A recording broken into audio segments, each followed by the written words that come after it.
Hello everyone. CGPSC मुख्य परीक्षा के लिए पेपर 7 पार्ट 1 डिस्कशन सीरीज़ का ये हमारा 12वां वीडियो है। इस वीडियो में हम पर्यावरण संरक्षण अधिनियम 1986 की चर्चा करने वाले हैं। विश्व में पर्यावरण संरक्षण को लेकर के बहुत लंबे समय से प्रयास चलते रहे हैं। उसी क्रम में भारत ने भी पर्यावरण संरक्षण की दिशा में 1986 में एक अधिनियम पारित किया, जिसके बारे में आज हम पढ़ने वाले हैं। संयुक्त राष्ट्र द्वारा सबसे पहले 1972 में एक सम्मेलन का आयोजन किया जाता है। इसको हम स्टॉकहोम सम्मेलन भी कहते हैं।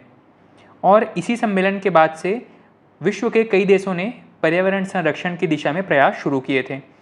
और इसी सम्मेलन का नतीजा था कि भारत ने पर्यावरण संरक्षण के लिए एक विशेष अधिनियम संसद से पारित किया, जिसको हम पर्यावरण संरक्षण अधिनियम या इन्वायरमेंट प्रोटेक्शन एक्ट 1986 के नाम से जानते हैं। इस अधिनियम को पारित करने का उद्देश्य क्या था? एग्ज़ाम में पूछा जाता है 2 नंबर 4 नंबर के प्रश्न में। तो सबसे पहले इसका एक उद्देश्य जो कि हर एक देश के लिए कॉमन है कि वातावरण से जो वातावरण को हानिकारक रसायनों की अधिकता के कारण जो डैमेज हो रहा है, जो नुकसान हो रहा है, उसको कंट्रोल करना। हमारे आसपास के पर्यावरण को हानिकारक रसायनों की अधिकता की वजह से जो नुकसान हो रहा है, उसको कंट्रोल करना। दूसरा महत्वपूर्ण कारण है पारिस्थितिक तंत्र को प्रदूषण मुक्त बनाए रखने के लिए प्रयास करना, हर एक स्तर पे इससे संबंधित प्रयास करना। अगला उद्देश्य था पर्यावरण को संरक्षित रखना और साथ ही इसकी गुणवत्ता में वृद्धि करने का प्रयास करना, मतलब पर्यावरण में संवर्धन का भी प्रयास करना। अगला उद्देश्य है पर्यावरण के संबंधित जन जागरूकता फैलाना, ताकि लोग अवेयर हो सके अपने आसपास और दूरस्थ पर्यावरण के लिए भी, ताकि उनका कोई छोटा सा स्टेप पर्यावरण संरक्षण की दिशा में उपयोगी सिद्ध हो और मनुष्य जानबूझकर या गलती से पर्यावरण को नुकसान पहुंचाने वाले कदम न उठाएं। अगला है अलग विभागों के बीच, इतने सारे विभाग अगर कार्य कर रहे हैं किसी विशेष लक्ष्य की प्राप्ति के लिए, तो उनके बीच कोऑर्डिनेशन या समन्वय ज़रूरी है। अगला है कुछ ऐसे रसायन जो कि पर्यावरण पे प्रत्यक्ष या अप्रत्यक्ष रूप से कम या अधिक मात्रा में अगर नुकसान पहुंचाते हैं, तो ऐसे रसायनों के प्रयोग पर नियंत्रण स्थापित करना, यह भी इस पर्यावरण संरक्षण अधिनियम का एक लक्ष्य था। और सामान्य लक्ष्य जैसे हम चर्चा कर चुके हैं कि पर्यावरण के संरक्षण और संवर्धन का प्रयास करना, लोगों को जागरूकता फैलाना और विभिन्न विभागों के बीच समन्वय स्थापित करना, ये सारे कॉमन पॉइंट्स हैं। अब हम सीधे इस अधिनियम के प्रावधानों की तरफ अगर चलें, तो सबसे पहले इस अधिनियम का धारा 2, मैंने बताया है कि हर एक अधिनियम में धारा 2 जो है उस अधिनियम से संबंधित परिभाषाओं की चर्चा करता है। यहाँ पे भी धारा 2 में परिभाषाएं दी गई हैं और इसमें हमारे एग्ज़ाम के लिए जो महत्वपूर्ण परिभाषाएं हैं उसमें एक है पर्यावरण की परिभाषा और एक है पर्यावरण प्रदूषक की परिभाषा। तो जैसा इस अधिनियम में दिया गया है, अगर एग्ज़ाम में आता है वैसे ही आप धारा 2 को मेंशन करते हुए परिभाषा लिखेंगे तो नंबर कटने की गुंजाइश कम होती है। ठीक है, तो धारा 2 में लिखा गया है कि पर्यावरण के अंतर्गत अजैविक घटक जैसे कि जल, वायु, भूमि इत्यादि, और जैविक घटक जैसे कि मनुष्य, जीव जंतु, पशु पक्षी या सूक्ष्मजीव, वे सभी आते हैं। और इनके अंतर संबंध से जो वातावरण निर्मित होता है, इसी को ही हम पर्यावरण कहते हैं। ठीक है, इसका जो डेफिनेशन है, एक स्टेटमेंट मैं फिर से रिपीट कर रहा हूँ। पर्यावरण के अंतर्गत अजैविक घटक जैसे कि जल, वायु, भूमि और जैविक घटक जैसे कि मानव, पशु पक्षी सूक्ष्मजीव आते हैं और वह जो अंतर संबंध स्थापित करते हैं इसी को ही हम पर्यावरण कहते हैं। ठीक है। इसके अलावा पर्यावरण प्रदूषक क्या है, इसका भी परिभाषा दिया गया है। इस अधिनियम के हिसाब से, धारा 2 के हिसाब से जो परिभाषा दी गई है वो इस प्रकार है कि ठोस, द्रव या गैसीय पदार्थ, ठोस, द्रव या गैसीय पदार्थ जो उतनी सांद्रता में विद्यमान है। ठीक है, सांद्रता आप सभी को पता है, क्लास 10th में हमने, क्लास 10th 11th में साइंस में हमने पढ़ा है सांद्रता के बारे में। सांद्रता मतलब गाढ़ापन या अधिकता, किसी तत्व की अधिकता। तो ठोस, द्रव या गैसीय पदार्थ जो उतनी सांद्रता में विद्यमान है जो पर्यावरण के लिए नुकसानदायक है या क्षतिकर है। ठीक, तो पर्यावरण प्रदूषक कोई भी तत्व ठोस, द्रव या गैसीय मात्रा में, ठोस, द्रव या गैसीय पदार्थ जो पर्यावरण के लिए क्षतिकर है या उतनी सांद्रता में विद्यमान है जो पर्यावरण के लिए क्षतिकर है, क्षति करने लायक है, इसको हम पर्यावरण प्रदूषक की श्रेणी में रखते हैं। अगला है, एक और यहाँ पे परिभाषा है, परिसंकटमय पदार्थ। परिसंकटमय पदार्थ किसको कहेंगे?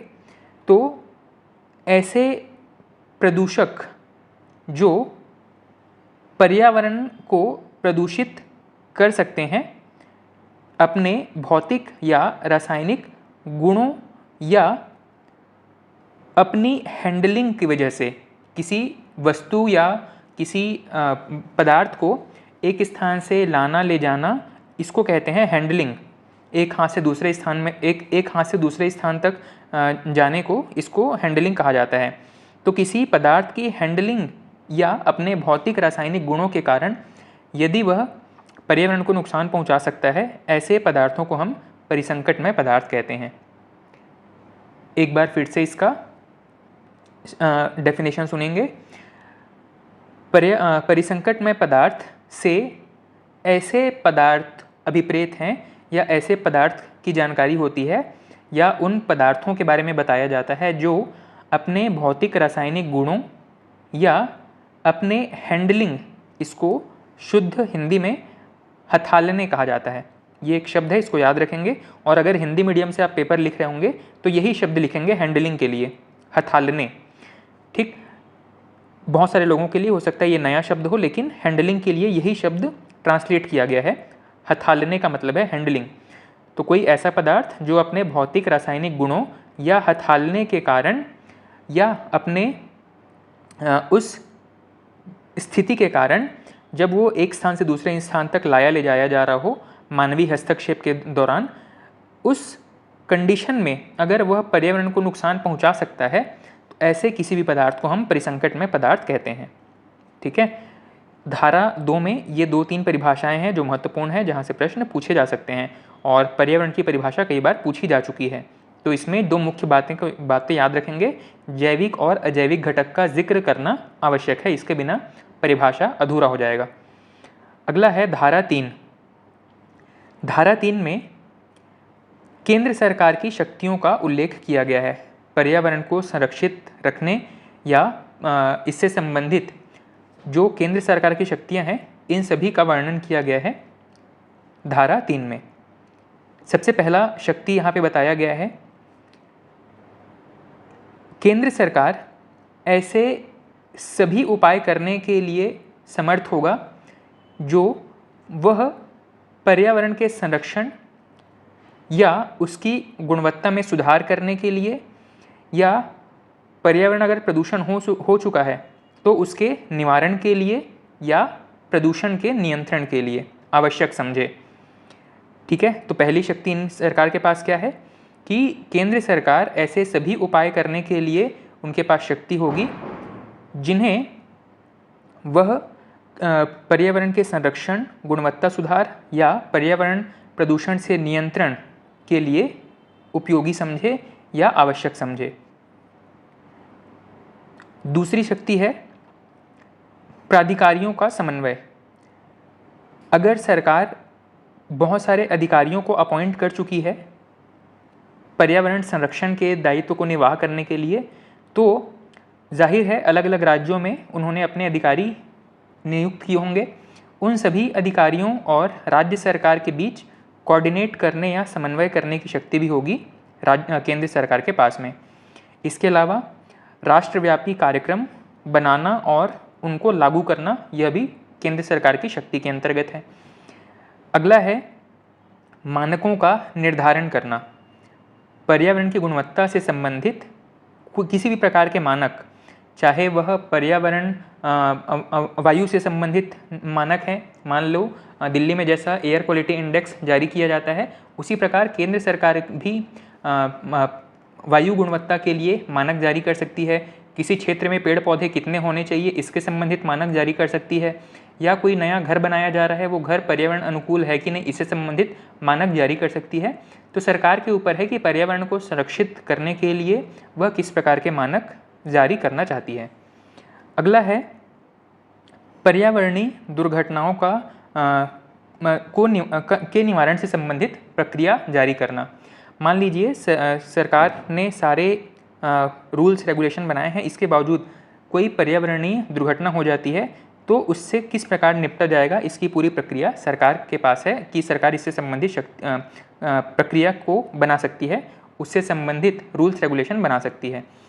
अगला है किसी भी प्रकार के घातक सामग्री जो पर्यावरण को नुकसान पहुंचा सकते हैं, उनके हैंडलिंग से संबंधित प्रक्रिया और रक्षा उपाय से संबंधित प्रक्रिया सरकार निर्धारित कर सकती है। ठीक है, हैंडलिंग को यहाँ पे आप हथालने ही लिखेंगे अगर हिंदी में लिख रहे होंगे तो किसी घातक सामग्री के हथालने से संबंधित प्रक्रिया और रक्षा उपाय करने की जिम्मेदारी भी या उससे संबंधित शक्ति भी केंद्र सरकार के पास होती है।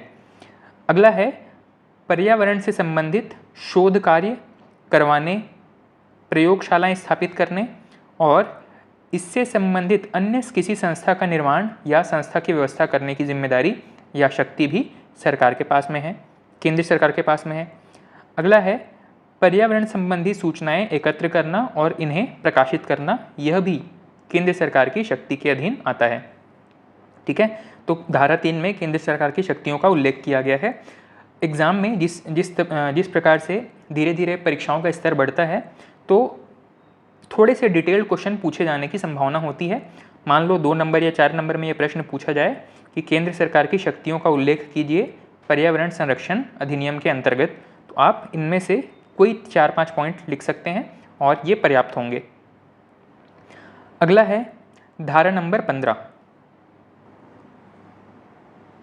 धारा 15 में पर्यावरण संरक्षण अधिनियम के उल्लंघन पर जो भी दंड का प्रावधान किया गया है उन सभी का उल्लेख किया गया है। हमने धारा 3 में देखा कि सरकार की शक्तियाँ क्या क्या है। इसके बाद धारा 4 में क्या दिया गया है, तो धारा 4 में जिन अधिकारियों की नियुक्ति हो जाएगी उनकी शक्तियाँ और उनके कृत्यों के बारे में बताया गया है कि केंद्र सरकार अधिकारियों की नियुक्ति कर सकती है और उनको कौन कौन सी शक्तियाँ दे सकती है, इन सभी के बारे में। और धारा 5 में बताया गया है कि केंद्र सरकार कोई निर्देश दे सकती है। इसी प्रकार धारा 6 में बताया गया है कि मानक किस प्रकार से तय किए जाएंगे या किन किन चीज़ों के लिए मानक तय किए जा सकते हैं। धारा 7 में उद्योगों का उल्लेख किया गया है कि अगर कोई व्यक्ति कोई किसी प्रकार का उद्योग कर रहा है तो वह पर्यावरण मानकों से ज़्यादा प्रदूषक का उत्सर्जन नहीं कर सकते हैं। धारा 8 में क्या बताया गया है, धारा 8 में है कि जो परिसंकटमय पदार्थ हैं, जो पर्यावरण के लिए प्रदूषणकारी पदार्थ हैं, उनका रख रखाव किस प्रकार से किया जाएगा, हैंडलिंग किस प्रकार से किया जाएगा। इसी प्रकार धारा 9 में क्या है, धारा 9 में बताया गया है कि अगर कुछ ऐसे मामले हो सकते हैं जहाँ पे अगर कोई विशेष प्राधिकरण बनाया गया है, अपीलेट अथॉरिटी बनाया गया है, उनको किस प्रकार से जानकारी वहाँ तक पहुँचाई जाएगी। जैसे कि मान लो कोई पर्यावरण संबंधी कोई दुर्घटना हो जाती है तो ऐसी घटना की जानकारी किसको और कितने समय के भीतर देना है, इन सब के बारे में धारा 9 में बताया गया है। धारा 10 में किसी स्थान को चेकिंग करने के लिए, निरीक्षण करने के लिए वहाँ पे एंट्री कौन कर सकता है या वहाँ पे निरीक्षण कौन कर सकता है, इन सभी से संबंधित शक्तियों का उल्लेख किया गया है। धारा 11 में किसी व्यक्ति के से नमूना किस प्रकार लिया जाएगा, इनका उल्लेख किया गया है। जैसे कि केंद्र सरकार किसी फैक्ट्री में अगर इंटर करती है और वो ये देखती है कि पर्यावरण मानकों का उल्लंघन हो रहा है, तो नमूने वहाँ से एकत्र करने की शक्ति और उससे जुड़ी प्रक्रियाओं का उल्लेख कहाँ पे है, धारा नंबर 11 में। धारा नंबर 12 में है पर्यावरण प्रयोगशालाएं स्थापित की जाएंगी। धारा नंबर 13 में बताया गया है कि सरकारी विश्लेषक की नियुक्ति किस प्रकार होगी, जो पर्यावरण से संबंधित जो नमूने लिए गए होंगे उनका विश्लेषण करने के लिए। और धारा नंबर 13 के बाद में धारा नंबर 14 में है कि वो अपना सरकारी विश्लेषण का रिपोर्ट किस प्रकार सौंपा जाएगा। अब धारा नंबर 15 ये हमारे लिए ज़्यादा महत्वपूर्ण है, तो मैं उसी पे आ रहा था सीधा। धारा नंबर 15 में बताया गया है शास्तियों या दंड के बारे में। कोई व्यक्ति या कोई कंपनी या कोई फैक्ट्री अगर पर्यावरण मानकों का उल्लंघन करती है तो उन पे किस प्रकार से दंड लगाया जाएगा। अगर किसी मामले में उल्लंघन होना पाया गया है, पर्यावरण संरक्षण अधिनियम का उल्लंघन होना पाया गया है, तो ऐसे मामले में व्यक्ति के ऊपर 5 वर्ष तक का कारावास और 1 लाख रुपए तक का दंड या दोनों इम्पोज किया जा सकता है।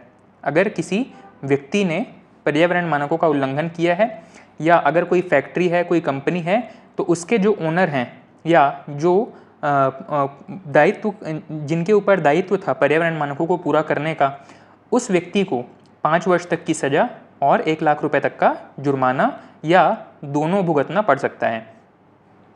और अगर दोष साबित होने के 1 वर्ष के बाद भी अगर पर्यावरण मानकों का उल्लंघन जारी रहता है तो फिर 7 वर्ष तक का जेल उनको दिया जा सकता है। मान लो अगर किसी व्यक्ति के ऊपर दोष सिद्ध हो गया है और उन्होंने अपनी जो फैक्ट्री है जहाँ से पर्यावरण मानकों का उल्लंघन हो रहा था, पर्यावरण प्रदूषण हो रहा था, सरकार ने उनको एक निर्देश दिया कि आप या तो अपना पोल्यूशन कम कीजिए या तो अपनी फैक्ट्री बंद कीजिए, लेकिन उन्होंने अपनी फैक्ट्री भी चालू रखी और पोल्यूशन भी कम नहीं किया है। ऐसे कंडीशन में उनके ऊपर दोष सिद्ध होने के 1 वर्ष से अधिक अगर बीत गया है और उन्होंने पर्यावरण मानकों का पालन अभी तक नहीं किया है, तो उस व्यक्ति को 7 वर्ष का कारावास दिया जाएगा। ठीक है। नेक्स्ट है राष्ट्रीय हरित न्यायाधिकरण। ये क्या चीज़ है, इसके बारे में थोड़ा सा देखते हैं, क्योंकि यह एग्ज़ाम के लिए महत्वपूर्ण टॉपिक है। जितनी धाराएं हैं उनमें से महत्वपूर्ण धाराओं की चर्चा मैं कर चुका हूं, और जितनी धाराओं के बारे में हम यहाँ पढ़ रहे हैं उन्हीं से ही घुमा फिरा करके प्रश्न पूछे जाते हैं, क्योंकि इनके पास पूछने के लिए बहुत सारी धाराएं हैं जबकि नंबर ऑफ क्वेश्चंस कम हैं। इसीलिए केवल महत्वपूर्ण धाराएं और महत्वपूर्ण अधिनियम हम अगर पढ़ के जाएंगे तो हमारा इनपुट टू आउटपुट रेशो ज़्यादा बेहतर होगा। तो राष्ट्रीय हरित न्यायाधिकरण क्या है, इसी को हम कई बार न्यूज़पेपर में NGT के नाम से पढ़ते हैं। NGT, national green tribunal. Tribunal क्या होते हैं, तो ट्रिब्यूनल के पास भी कोर्ट के समान शक्ति होती है, लेकिन इनके पास लिमिटेड पावर होती है। जब कोर्ट के पास एक संवैधानिक तरीके से जो कोर्ट स्थापित किए गए हैं, हाई कोर्ट, सुप्रीम कोर्ट या डिस्ट्रिक्ट कोर्ट, उनके जैसा ही इनका कार्यप्रणाली है, लेकिन किसी विशेष फील्ड में ही। न्यायाधिकरण का मतलब होता है कि किसी विशेष क्षेत्र के लिए कोई कोर्ट इस्टेब्लिश करना। जैसे कि यहाँ पे पर्यावरण के लिए कोर्ट इस्टेब्लिश किया गया है। हो सकता है कि कोई श्रम न्यायालय स्थापित किया जाए जहाँ पे श्रम संबंधी मामलों का निपटारा किया जाए, या फिर कोई कॉरपोरेट ऑफिसेज हैं उनसे संबंधित डिस्प्यूट को सेटल करने के लिए कोई ट्रिब्यूनल या न्यायाधिकरण स्थापित किया जा सकता है।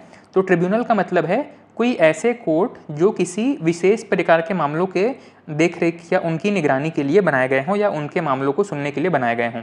तो यहाँ पे पर्यावरण से संबंधित मामलों को सुनने के लिए क्या बनाया गया है, नेशनल ग्रीन ट्रिब्यूनल, राष्ट्रीय हरित न्यायाधिकरण। ठीक है। पर्यावरण मामलों को सुनने के लिए ये कह सकते हैं कि शीर्ष संस्था है और इसको कोर्ट के समान ही शक्तियाँ प्राप्त है, लेकिन फुल्ली या पूरी तरीके से यह कोर्ट नहीं है, इसीलिए हम इसको क्या कहते हैं, अर्धन्यायिक निकाय। पूरी तरीके से न्यायालय नहीं है, न ही पूरी तरीके से इसको न्यायालय की शक्तियाँ प्राप्त है, इसीलिए अर्धन्यायिक निकाय इसको हम कहते हैं।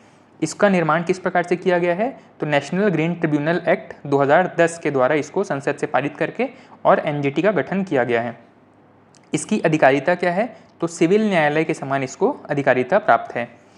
अगर एनजीटी ने कोई निर्णय दिया है तो उस निर्णय के खिलाफ अपील कहाँ कर सकते हैं, तो केवल और केवल सुप्रीम कोर्ट में इसके खिलाफ अपील की जा सकती है।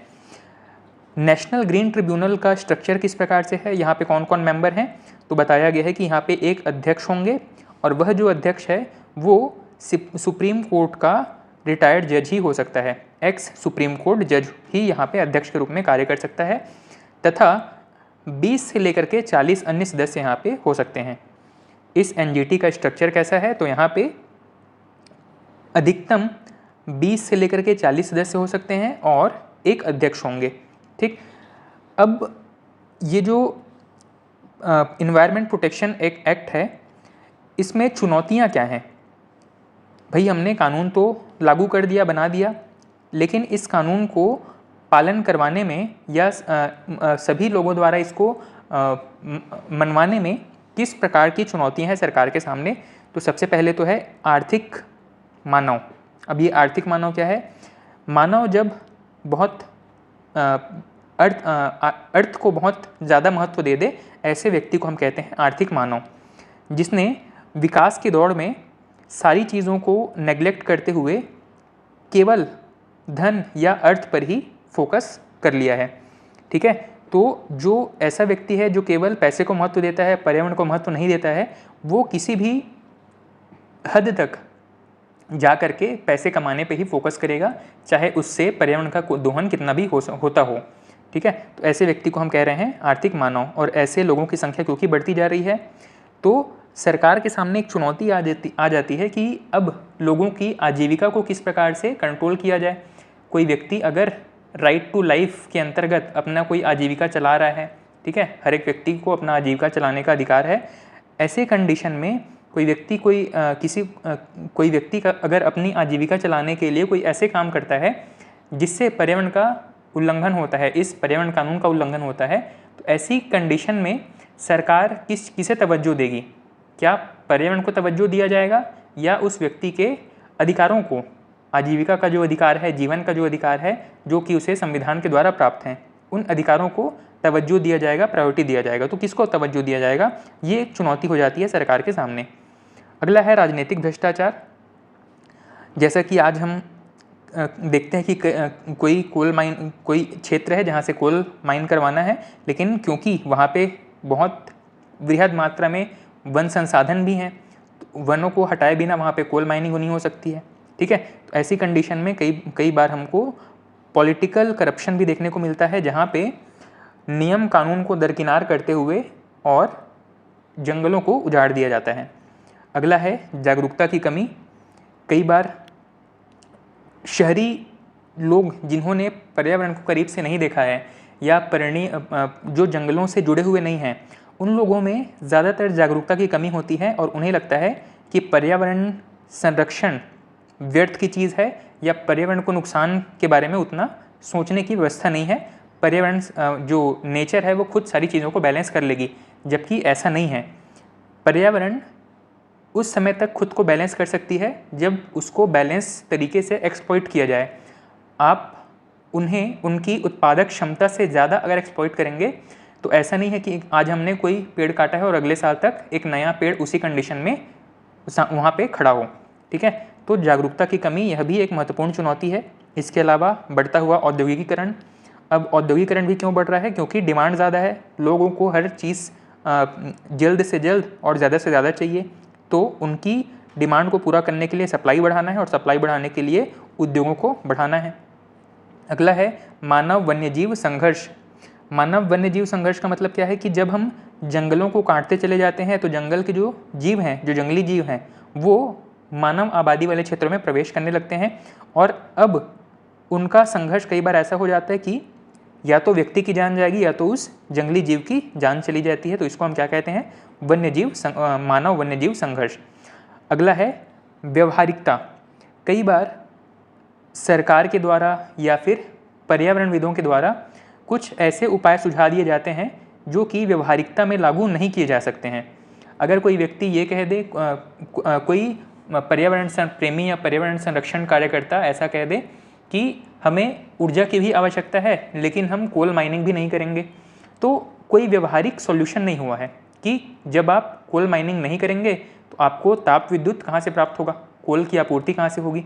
ठीक है, तो ये एक पूरा चक्र है कि आपको कोल प्राप्त नहीं होगा तो आप विद्युत उत्पादन नहीं करेंगे, अब विद्युत उत्पादन नहीं होगा तो आप सरकार को क्लेम करेंगे कि विकास नहीं हो रहा है, और सरकार विकास करने के लिए क्या करेगी, फिर से कोल माइनिंग को प्रोत्साहन देगी। तो ये एक दुष्चक्र है, इसका कुछ अल्टरनेट सॉल्यूशन, कुछ व्यवहारिक सॉल्यूशन, अल्टरनेट सॉल्यूशन तो हो पर जो कि व्यवहारिक भी हो, तो इस प्रकार के सॉल्यूशन की आवश्यकता होती है।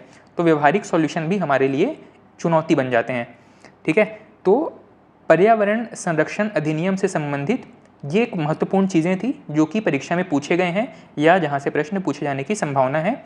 कुछ प्रीवियस ईयर के अगर क्वेश्चन की अगर बात करें तो एक प्रश्न पूछा गया है 4 नंबर का, पर्यावरण संरक्षण अधिनियम 1986 के अंतर्गत नियम, आदेश और निर्देशों का उल्लंघन करने वाले के लिए कौन सी शास्तियाँ हैं। शास्ति का मतलब है दंड। ठीक है, तो आप यहाँ पे बता सकते हैं कि किस प्रकार के एक्टिविटीज़ को हम दंड की कैटेगरी में रखते हैं और कौन कौन से दंड हैं। ठीक है, इसके अलावा एक प्रश्न पूछा गया है कि पर्यावरण को परिभाषित करें, तो परिभाषाएं तो हमें धारा नंबर 2 में मिल जाती हैं। ठीक है, इसके अलावा आप वर्तमान परिदृश्य को देखते हुए सुझाव भी याद कर सकते हैं कि पर्यावरण को संरक्षित करने के लिए किस प्रकार के सुझाव हो सकते हैं। हमने चुनौतियों का तो डिस्कशन किया, सुझाव क्या क्या हो सकते हैं। तो सुझाव यही है कि मानव अपनी आवश्यकताओं को सीमित करे, पर्यावरण का दोहन सीमित तरीके से और वैज्ञानिक आधार पर हो, अगर पेड़ काटे जा रहे हैं तो पेड़ लगाए भी जाएं। हम एक तरफ जब कोई कॉलोनी बसा रहे हैं तो उसके आसपास भी जितना हो सके वन लगाने को या पेड़ लगाने को प्रोत्साहन करें। अगला चीज़ है कि ऊर्जा के लिए केवल ताप विद्युत या कोयले पे निर्भर न रहा जाए, अन्य जो अल्टरनेट सॉल्यूशंस हैं उनके तरफ भी हम फोकस करें। और सबसे बड़ा है कि मानव अपनी उपभोक्तावादी प्रवृत्ति को कम करे। ठीक है, तो ये सारी चीज़ें हमने पर्यावरण संरक्षण अधिनियम 1986 के बारे में चर्चा किया है। ठीक, आज की वीडियो में इतना ही। Thank you.